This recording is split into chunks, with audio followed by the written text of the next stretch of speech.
Hello everyone, Drodge here. Welcome back to an episode of Rust. Now, it's been a little while since I last played this. Well, I had done a video for this. Now, there has been a lot of updates since I last did it. But, the biggest thing would be of the new crafting system. The leveling system has actually been taken away, and components have been released. So I'll get a little bit of logs here. This way we can get into some more other stuff, and I'll show you what I mean by what's going on here. Also, the map has changed too. Where I'll explain the map here first, actually. Because I'm not actually going to play very long. But first we'll explain the crafting system now. Since the crafting system has changed greatly. Now you'll notice a lot of things are still quite the same. There's, not a whole lot of change to certain things. However, if you see like right here, there's now a requirement of metal blade. Metal blades are actually components. See, there's rope. Over here, there's gears. If you get in down to the weapons, you can see everything is here for you to be able to make now. Let's go with the MP5A4. See, like this will require an SMG body and a metal spring and high quality metal. Now, all those kind of items are actually found in the game. And this may come as an annoyance to some people. To others, it's actually quite useful. Now, I did turn down my graphics a bit. This way it runs a bit more smoothly, so the draw distance might look a little different compared to what it used to, because like you could actually see the grids. I haven't actually been able to update my graphics card yet, so that's actually the main reason behind that. But now, see, a lot of these components, where you used to find actual, equipment for the most part, is now in these little salvage areas. Sometimes you can find really good stuff, other times you just find, like right here, a metal blade, which is actually really good. Also, if you're looking for food supplies, these also sometimes will have these little food crates. It's a great way for you to get your food up without having to actually hunt or go into, the locations, which now a lot of locations are actually quite dangerous. However, I did want to show you about the map, and right here it is. There is no more that fog of war, as some people like to describe it as. It's just purely, once you get the map, you can see the entire map. You're no longer hindered by all the little details of having to go to certain locations just to get things completed. Actually, looks like a decent little hut. It's kind of like something I would usually make.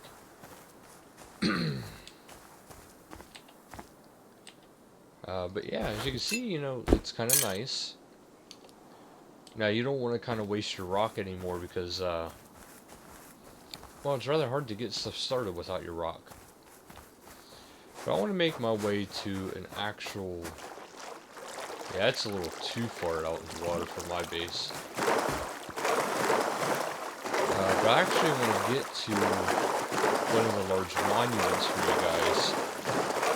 Because there's something with the radiation has actually been introduced.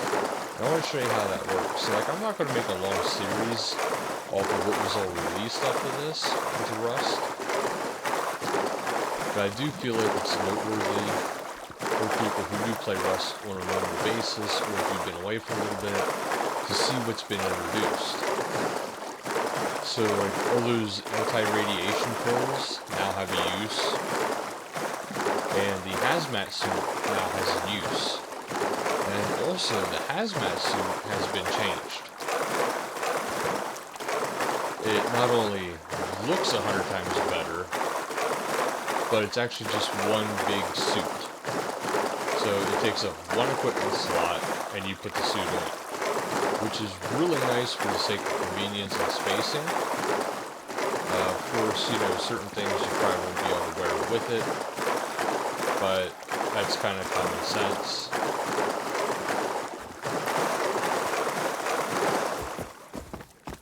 Okay. Well, whoever that was, they didn't actually leave anything in the fire. Or they used it all up, one of the two. Alright. And no, that is not a bicycle in my home. That was just my phone. Sounds like I got an email, but I'm not worried about that right now. First things first, we gotta get to Monument. Now, monuments, as you can tell, usually are the darker areas. If you look at the far east of the screen, you'll be able to see it. So eventually I should be coming up on one.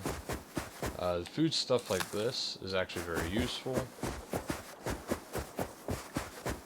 One thing I always do try to encourage, if you are starting out, and if you aren't getting all those little crates, or if you're not finding any of those what looks to be like garbage boxes where it has like bottles in a cardboard box, those often have a lot of food in them, or water.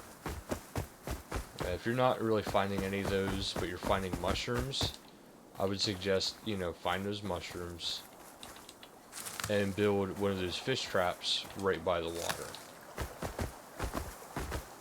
This way it helps your chances of survival by a lot. I've seen another deposit up here. Yep, there's a crate up here, so we'll check it out. Now, just like before, you still got to be careful of bears. Now, see, here's another thing, a metal pipe, very useful. That's actually used in some recipes to make guns.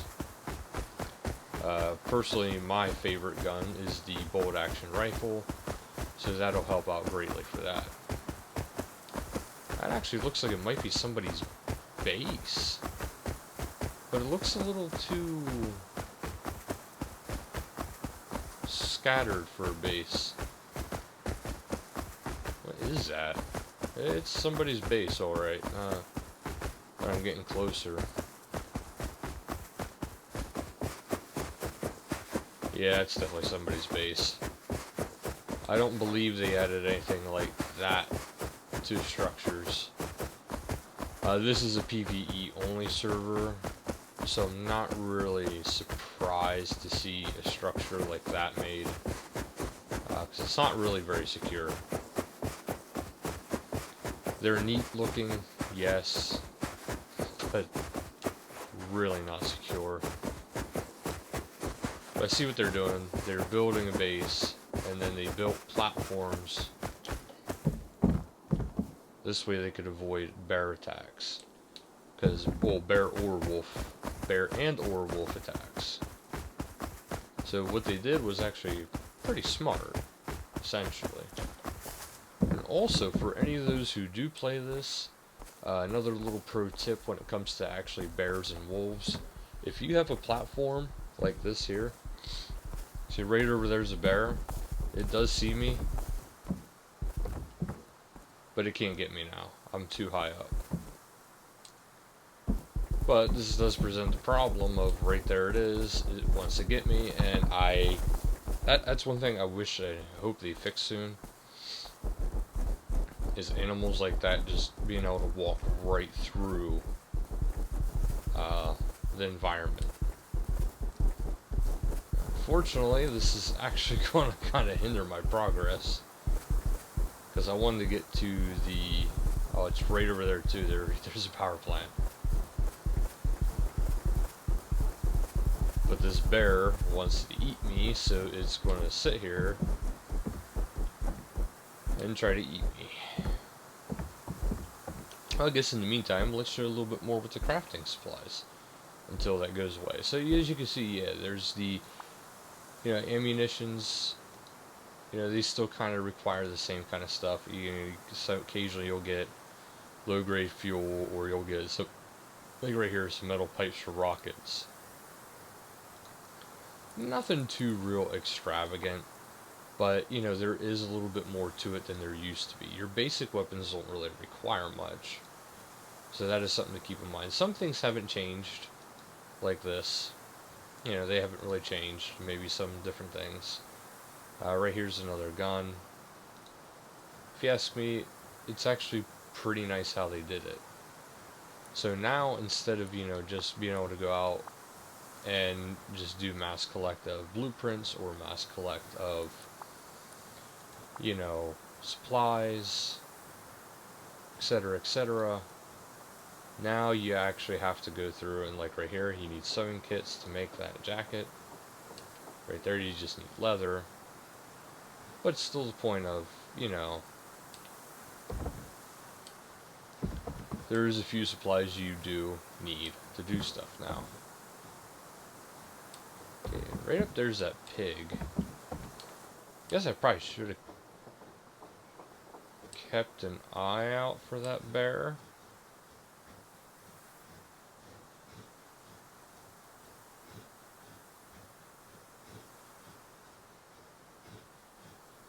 I hear noises, but I don't know what it is or where it is. See, I got a feeling the nuclear plant is going to have a ton of radiation. That's why I want to go there more than anything else. Not to mention, it's also the most nearby of all of the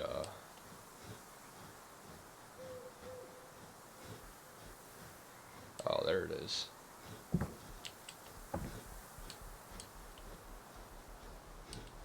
Why won't it go away?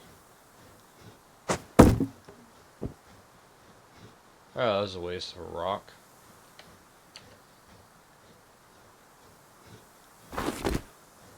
See if I throw food at it if it goes away. Nope. Oh, that was a waste of food. Well, let's just eat the corn then. Oh, this bear is messing up my entire episode.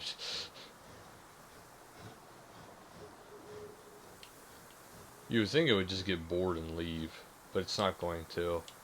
And I have a long distance to get to where I want to go.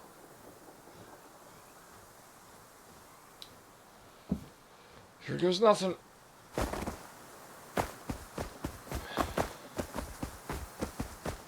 It is chasing me down.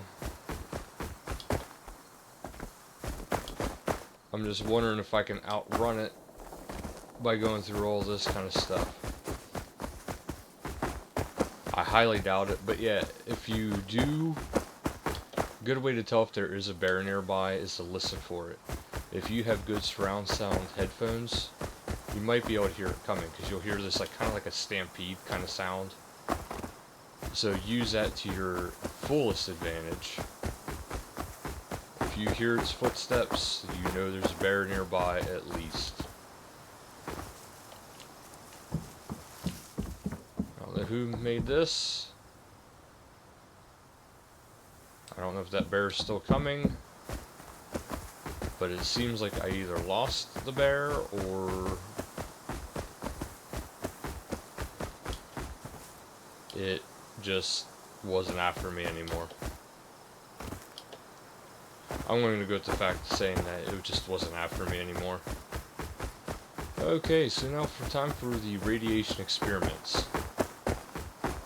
So, not all the areas in these monuments have radiation. Certain areas do, other areas do not. I'm pretty sure I know some of the areas that definitely will, and that's going to be like those nuke towers, obviously. If they didn't have radiation, I would be completely and utterly shocked. If somebody has been, you know, using this area. So I'm not going to be surprised if I don't get any items, but that's not the point of coming here. Main point is just to wander around and see what I can and cannot find as far as terms of radiation goes. So this building here is actually safe. So if you know which building this is, you come to it, you're going to be safe from radiation. That's not going to be the case though for all the buildings. Some buildings do, especially in the tunnels. Tunnels I found have a lot of radiation. Oh, see right there's radiation. And that was actually just a scrap pile. So as you can see, that radiation is doing a ton of damage, and it has a very slow tick to go away. So keep this in mind if you want to explore in Rust now. There is radiation, and it will destroy you. The radiation is actually not something to be trifled with in this game. And with the new crafting system in place, it's very lethal. Like I said, I don't know what's all going to cause radiation in here and what's not. My guy's actually soon going to die. But at least I got to show you what the radiation does. Now see, if I had the anti-radiation pills, I could take one of those and my radiation would go down immensely. The only thing I could hope for was like a med kit. So, yeah. As you've seen, radiation does a lot of damage real quick. There's a whole new craft system. It's really good. It's not so much, you know, overly balanced for one side or the other. You actually have to go and find these items. Unless you're on a custom server, and that custom server gives people free stuff like crazy. I mean, there's still airplane drops, so you'll still get stuff from that. But Rust actually has an update now that it needed. It needed that update. Because now, the game is actually kind of difficult. So I hope you guys enjoyed this episode. Thank you guys so much for watching. Until next time, later guys.